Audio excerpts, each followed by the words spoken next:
Alrighty, and we are live. Alrighty. Okay, so same deal as before. Just gonna wait, see if there are gonna be questions, and if not, I'm just gonna keep doing some book editing.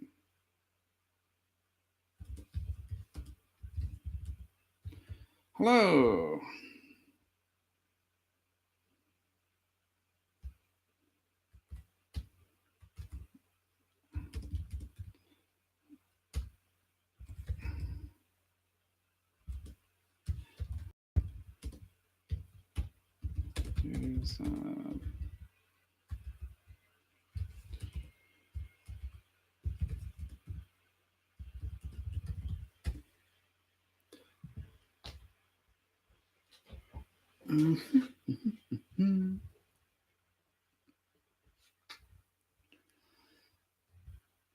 So yeah, so just gonna be the same as before. If people have questions, more than happy to have a long conversation, answer anything. Um, Otherwise, while I wait, I'll just do some read aloud book editing of Nice Card Mint Card.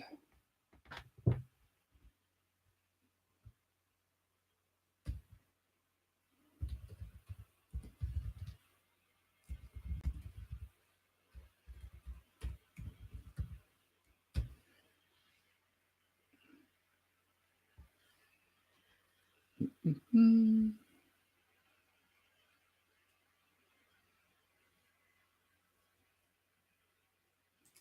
Alrighty.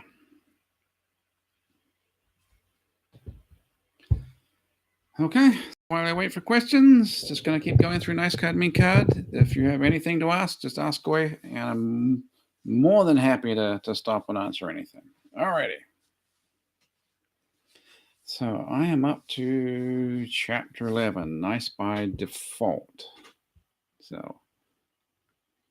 So just like your computer has some default settings on startup, your default setting is to be nice. You're out of the box, pleasant and agreeable. Everything being equal, a cheery hello and a smile is your opening move with everyone. At a restaurant, you assume you're going to be nice to the wait staff. You assume they're going to be nice to you. On a bus, you assume that you're going to be nice to the other passengers and the bus driver. You assume they will be nice back to you. Let's take out that to you. They will be nice back. Well, you'll find in 98% of the interactions you have with people, if you start off as nice, they will be nice to you. As I've said before, though, most human interactions are transitory and not very serious. There's nothing to gain from playing a mean card on you. And a nice card, there's nothing they gain. There's nothing they gain. There's nothing they gain from playing a mean card on you, and a nice card makes it all go smoother and easier. Thus, projecting only the barest end of agreeableness.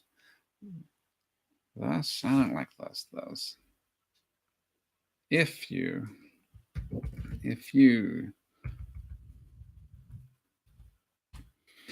project even only the bare.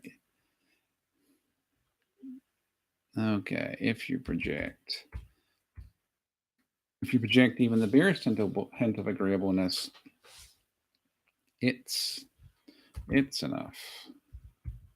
It's enough to convince everyone to also be agreeable. Okay. Be written, if you project even the barest hint of agreeableness, it's agreeableness. It's a long word. Hint of being agreeable. Agreeableness is a long, clunky word. So if you project even the barest hint of being agreeable, it's enough to convince anyone. It's enough to convince everyone. Let's do them. Typo. Okay, if you project even the barest hint of being agreeable, it's enough to convince them also to be. It's enough to convince. It's enough to convince them to be agreeable too.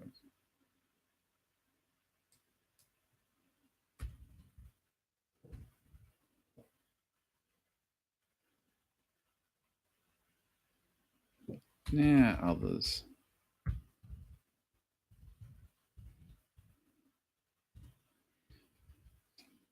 Others to be agreeable with you. If you project even the barest hint of being agreeable, it's enough to convince others to be agreeable with you. This is good news because you don't want to walk around all tensed up for nice card, mean card, Mortal Kombat. In fact, being in that state of high alert is probably going to result in mean cards being played on you as much as anything. In fact, being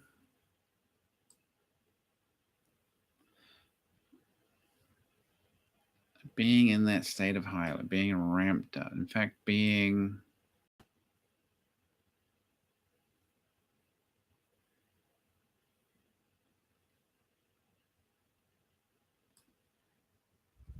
on edge. In fact, being on edge is probably going to result. In fact, being on edge is.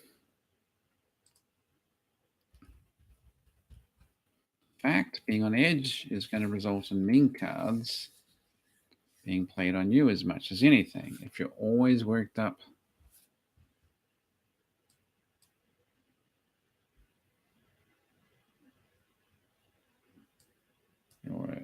if you're always worked, if you're always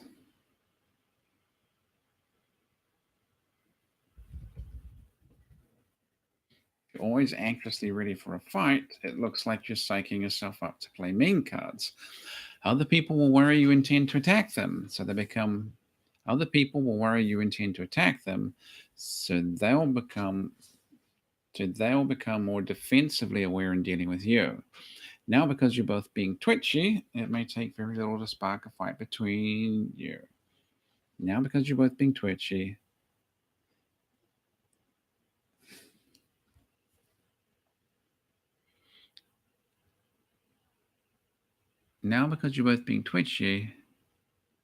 may take it takes. Now, because you're both being twitchy, it takes very little to spark a fight between you. Being in a state of constant alertness is also exhausting, and you're more likely to start a fight when you're tired and cranky. Being relaxed is far less effort, and the more energy you have, the better you feel. The better you feel, the more positive you engage with others, and the more likely they are nice to you. Thus, let's take out the thus. Until there's a direct reason to do anything else, being nice by default is your best option. Until you actually see a mean card in play, you don't need to react like a mean card might be played. The truth is, the overwhelming number of potential mean cards just never come. Okay. Until there's a direct reason to do anything else, being nice by default is your best option. Till you actually see a mean card in play, you don't need to react like a mean card might be played. The truth is,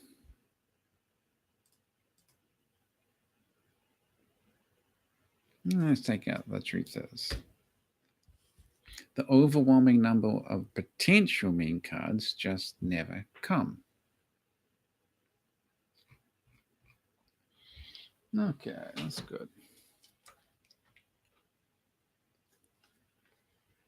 Contracting nice. Chapter 12. Default nice works for 98% of your interactions. Now we're moving on to that other 2%. This is where your mean cards can come into play. This is where mean cards can come into play. With long relationships like friendships, marriages, and employment, there's usually something both parties genuinely need from each other. When you need things or they need things, there's more advantage to occasionally playing a mean card. Most people aren't evil, but we're all self-motivated to get our needs met as well as possible. It's an understandable temptation to play an occasional mean card if it gets your needs met better. Contracting sounds like a seriously unfun word, but it happens in all long term relationships. The contract is the agreement of what the relationship is meant to be. The contract defines what playing a nice card and mean card means in the relationship. The contract defines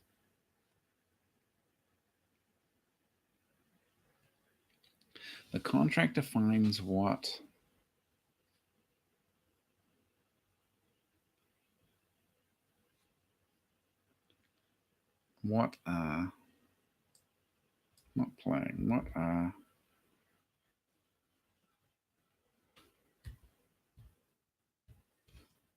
nice cards.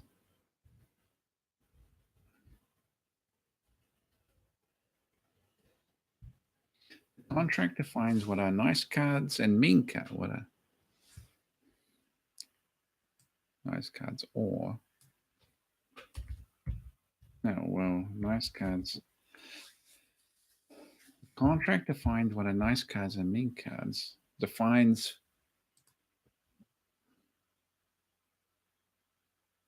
the contract defines for the relationship. No, the contract defines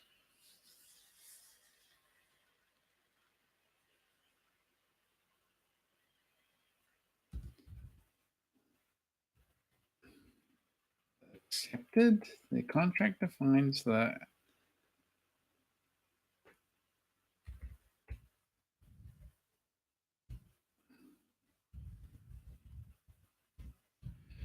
couple.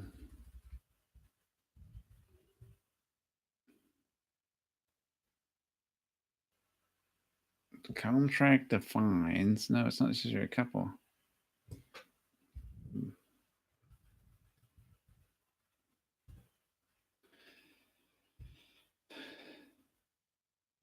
Oh God, the contract defines.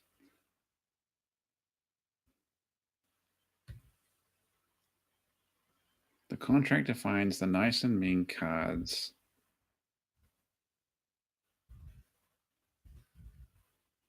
For the relationship. Defines what define the contract defines what are nice cards and mean cards. Contract defines what are nice cards and mean cards.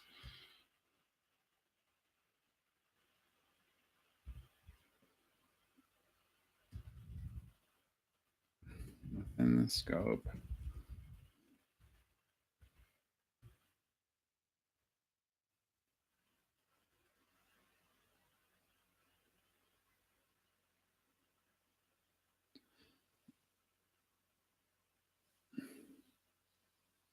The contract defines what the nice cards and mean cards. What are nice cards and mean cards for the relationship? Contract defines what are nice cards and mean cards for the relationship. The more serious the relationship, the more formal contracting becomes. Contracting sounds like a seriously unfun word, but it happens in all long-term relationships. The contract is the agreement of what the relationship is meant to be. The contract defines what the nice cards and mean cards. The contract defines what are nice cards and mean cards for the relationship. The more serious the relationship, the more formal the contract becomes. In terms of most friends, the terms of most friendships are usually hidden by informal, unspoken agreements. You have a contract with all your friends, but you probably haven't explicitly talked about it. You have a contract with all your friends, but you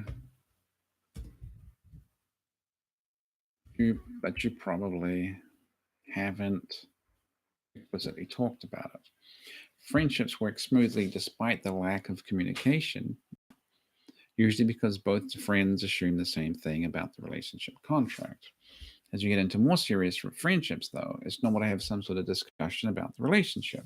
So it's especially true if any kind of lending or borrowing is coming into play. Or put more plainly, you probably don't have much discussion about the friendship itself, but you can't just take your friend's lawnmower without talking about it first. As you get into romantic relationships and marriages, far more serious discussions of what the relationship means takes place. Are we exclusive or not? Do we want children? All the way up to getting married or other legal contracts between two people. The greater the commitment, the greater the discussion about the commitment. The greater the commitment, the greater the discussion about the commitment. The purpose of relationship talks are to define together. The purpose of relationship talks. Let's do italics. Purpose of relationship talks are to define together the exact meanings of the nice cards and mean cards.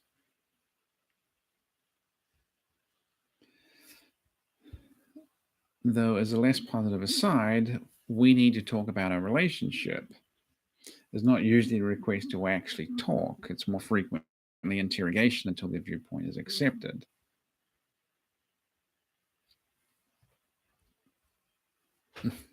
Less.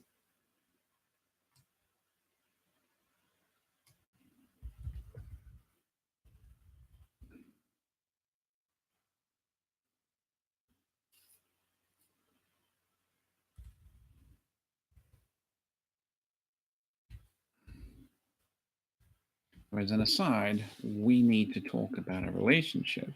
Is not usually a request to talk.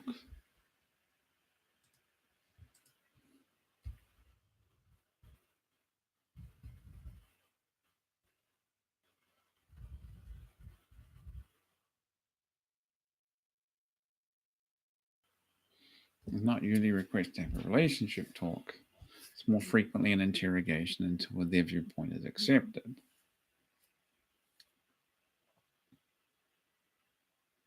Hmm.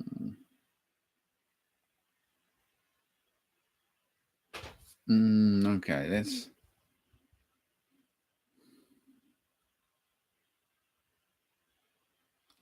split that up into positive and negative discussions.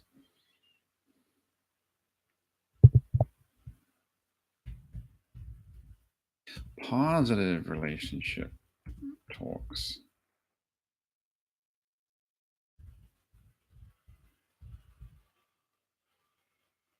Open discussions seeking to.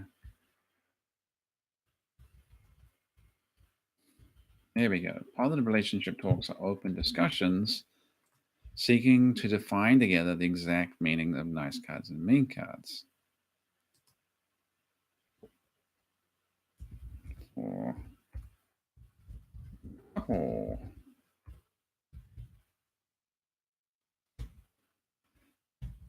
negative relationship talks.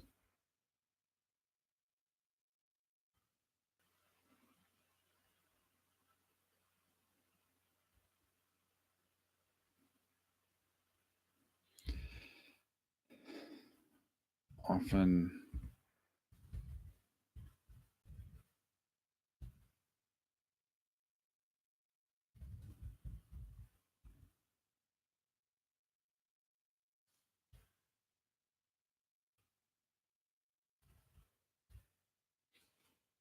so the phrase we need to talk about a relationship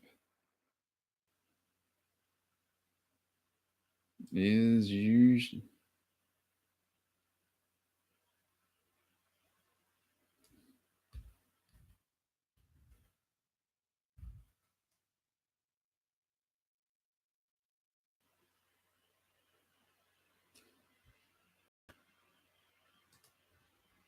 negative relationship talks, which often start with the phrase we need to talk about a relationship, are more frequently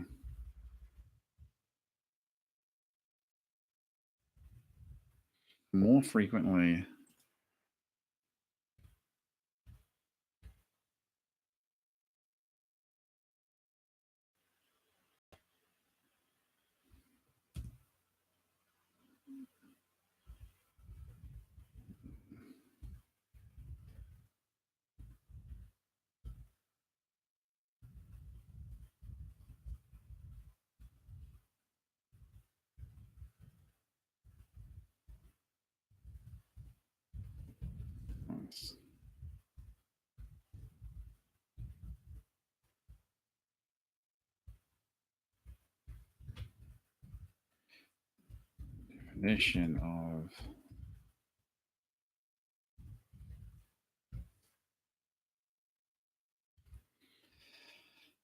positive relationship talks are open discussions seeking to define together the exact meanings of nice cards and mean cards for the couple. Negative relation talks, negative relationship talks, which often start with the phrase, we need to talk about our relationship, are more frequently demands to accept one side of the couple's definition of the cards. Contracting becomes explicitly clear when it comes to employment. Very often, when you accept an employment offer, there is a formal agreement describing job performance, salary, and responsibilities. Hello there, ask me anything. There's often a policy manual laying out the exact definitions of nice cards and mean cards at the workplace. Your nice cards are defined as showing up on time, doing your work, doing these trainings, completing that core job function. How nice cards are defined as paying you this much, providing these benefits, giving these PTO hours. Your mean cards are defined as being late, not doing your job, not keeping your grubby little mitts to yourself. Our mean cards are defined as warnings, termination, and a Christmas party in the cheapest location possible. So, uh,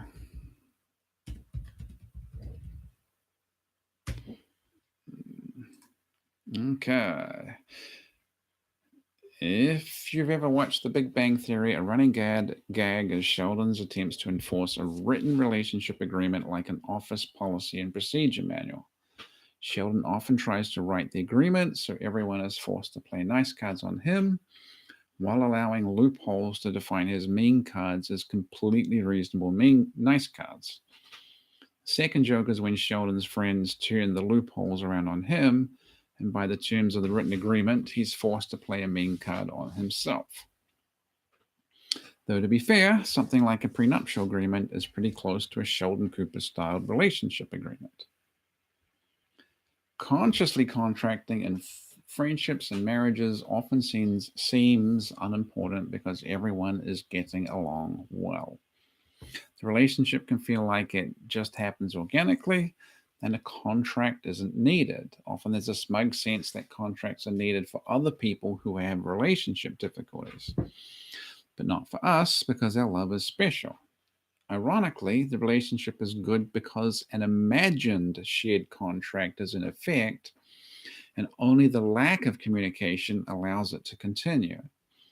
Unfortunately, this is a relationship based on luck rather than skill. When the luck runs out, and it will, the magical couple is often shocked to discover they have fundamental disagreements. That a relationship contract existed the whole time often becomes clearer when it ends. Sometimes people were being consciously nice, but when the relationship ends, the contract to be nice ends as well. This means everyone is suddenly free to angrily dump all the mean cards they wish they had played earlier, which is why so many relationships end in screaming matches. The combination of feeling hurt that it's ending, being angry about prior incidents, and no further requirement to be pleasant is a mix primed for an explosion. Plus, in a divorce, there's a possible final battle for the money, kids, and houses. Divorces are emotionally draining, and while most stay civil, some turn stunningly vicious. If your partner really wants to be playing mean cards all along, divorce is their green light to drive a semi truck full of them at you. Also, as I stated at the start of the book, being repeatedly nice to someone tends to make you like them and love them. When relationships end against our will, it's normal to feel hurt. When we're hurt, it's natural to want to lash out and play mean cards. This is a normal response as you had reasonable expectations of being nice together, and now the contract is suddenly over. Being dumped always feels unjust in the moment. As an aside, contracting is why people with autism or Asperger's struggle so much in relationships. They don't necessarily see the unwritten rules of social contracts. They don't see the social cues between people. Their most common mistake is making overly direct moves to get what they want while lacking awareness of their impact on other people, which is the deeper reason Sheldon Cooper needs a relationship agreement. He can't perceive social nuances, but he can perceive the written rules of the agreement. Next chapter, we'll talk about how people test you out before committing to a contracted relationship. The chapter after that, we'll talk about covert contracts and the confusing mess they cause. Okay, pretty smooth.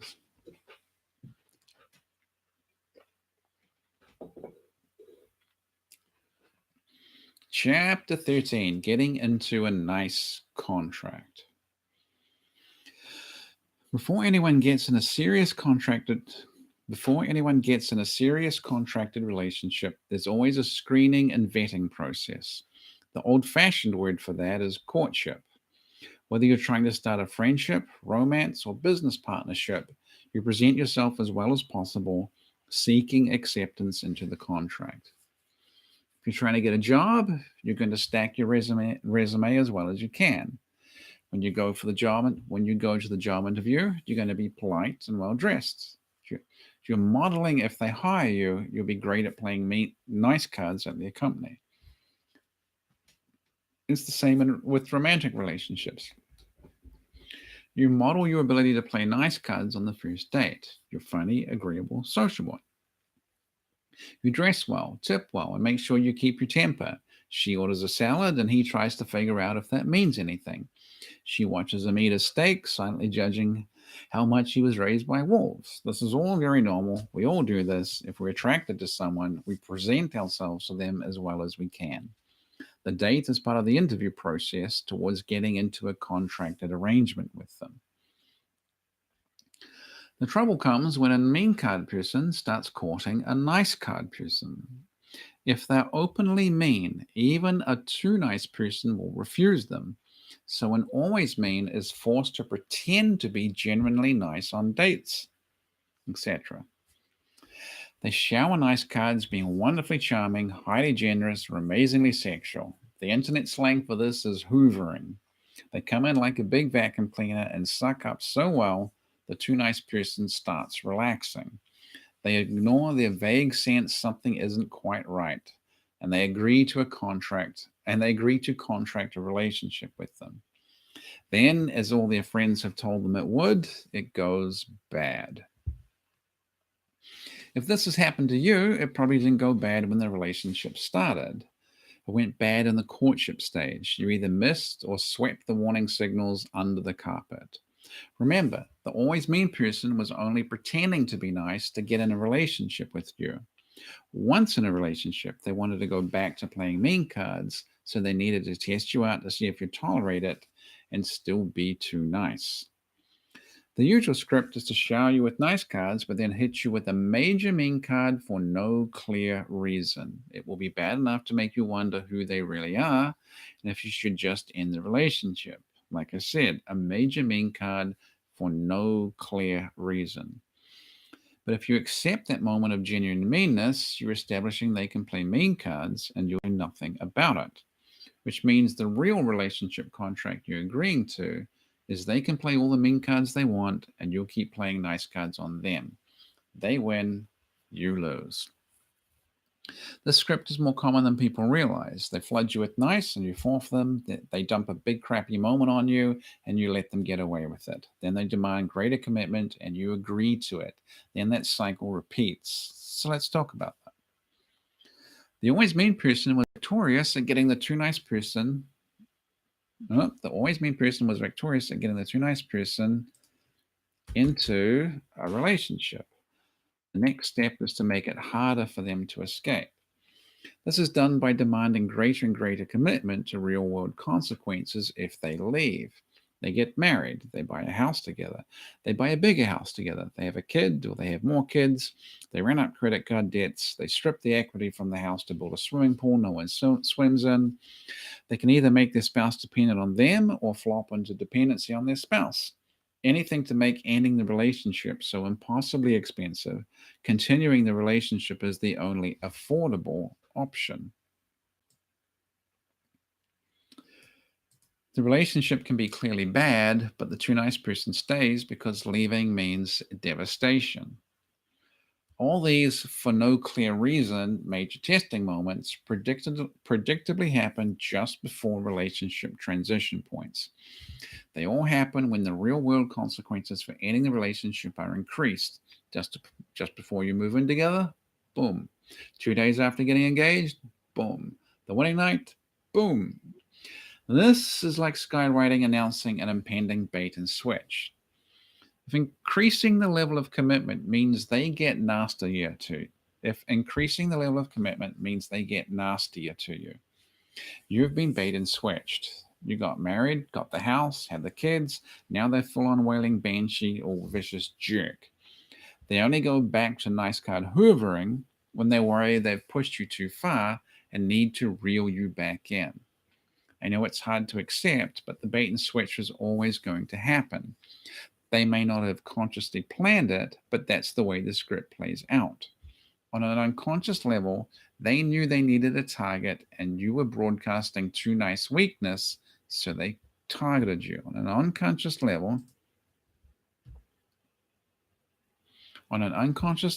they knew they needed a target and you were broadcasting too nice weakness, so they targeted you. I'm not saying being always mean makes them evil. I'm saying this is all scripted if they are always mean and you're too nice. I'm not saying always I'm not saying being always mean makes them evil. I'm saying this is all scripted if they are always mean. I'm saying this let's turn that around. I'm saying if they are always mean and you're too nice, this is all scripted.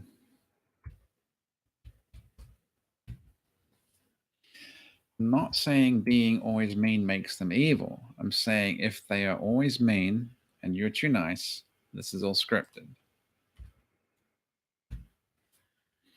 Maya Angelou quote, when someone shows you who they are, believe them the first time, is painfully true.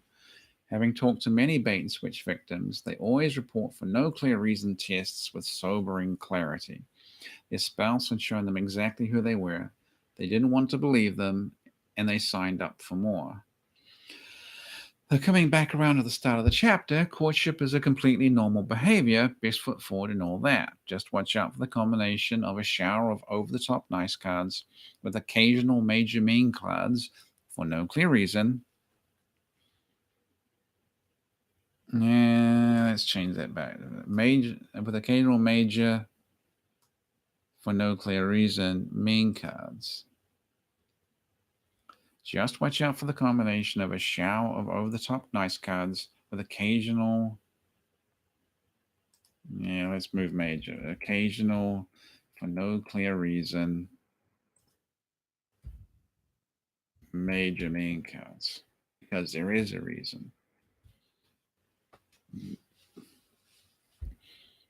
Just watch out for the combination of a shower of over the top nice cards with an occasional for no clear reason major mean card. With occasional for no clear reason major mean cards. Because there is a reason. What you're looking for during courtship is someone who can sustain playing nice cards, plays measured mean cards when they need to without looking out of character. Or put another way, you're looking for someone who plays tit for tat. All the contracts we talked about so far are the results of relationship discussions. The more serious the contract defining the relationship, the more they sat down and hashed it out, all the way up to signing legal agreements. The contract is in plain sight, and both people in the relationship agree on it. Without that discussion, though, the contract is unclear and drifts into being a covert contract. The too nice person who keeps the peace by avoiding difficult relationship discussions will routinely create covert contracts. I'm going to get to the end of this one. Lost it.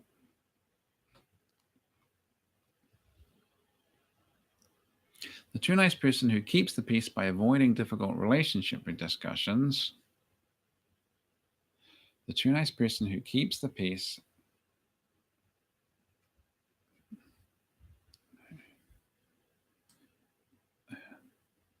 Too nice person who avoids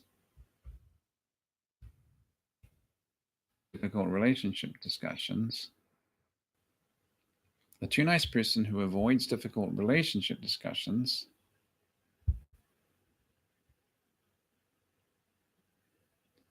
Yeah, I do talk about the piece. The too nice person who avoids difficult relationship discussions will routinely create covert contracts. It does keep the peace for now, but installs a ticking time bomb that explodes when the covert contract comes to light. No boom today, boom tomorrow. Ah, come on.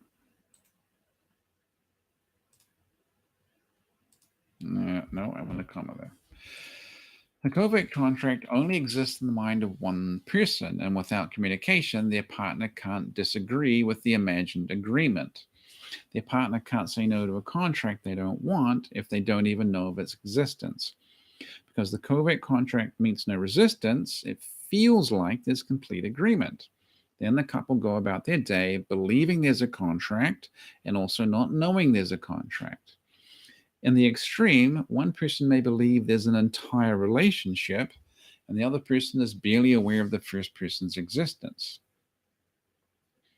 Covert contracts often come from the flawed mindset of being too nice. In a perfect world, everyone would be too nice all the time, no questions asked.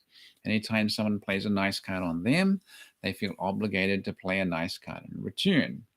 So, believing playing nice cards on someone else automatically creates a contract to be nice back feels reasonable to a too nice person. In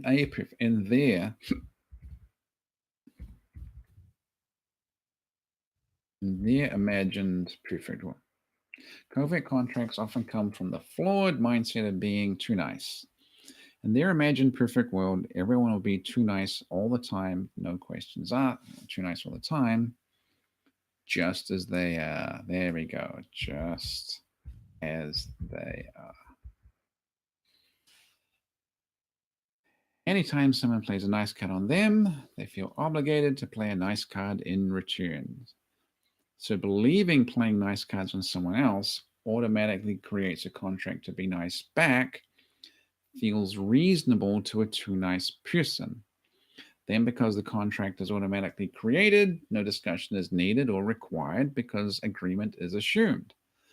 Then, when the other person doesn't play nice cards back, the too nice person feels angry and upset.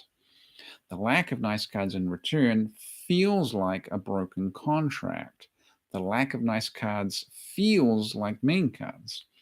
When it all finally blows up, the too nice person can be livid at their imagined contract being broken, while their partner is often dumbfounded as to what they did wrong. Or, in summary, one person decides there's an agreement, doesn't talk about it, and frustration intensifies. When their heads finally pop off, it's because their partner is morally wrong for lacking telepathy. Their partner just wishes they were somewhere else. No, I don't know if I like that. When the heads finally pop off, it's because their partner is morally wrong for lacking telepathy. The partner just the partner groans. Partner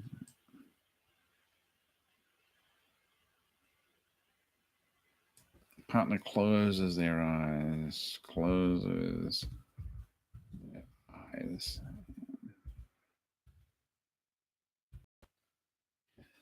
There was somewhere else. So if you're watching, I'm just doing nice card, mean card editing. If you have a question, just jump in. More than happy to stop doing what I'm doing. I'm here to answer the questions. I'm just filling in time. So, okay, let's use an example. I decide to take my wife's car in for an oil change, do a giant pile of laundry, wash the dishes, mow the lawn, cook her favorite dinner. A royal flush of nice cards. I believe she's going to be so happy about this, she'll give me sex as her nice card in return. I mentioned nothing of this to her. I do the oil change, the laundry, dishes, lawn, and dinner, and the sex doesn't happen. Now I'm hurt by the lack of sex and mad at her.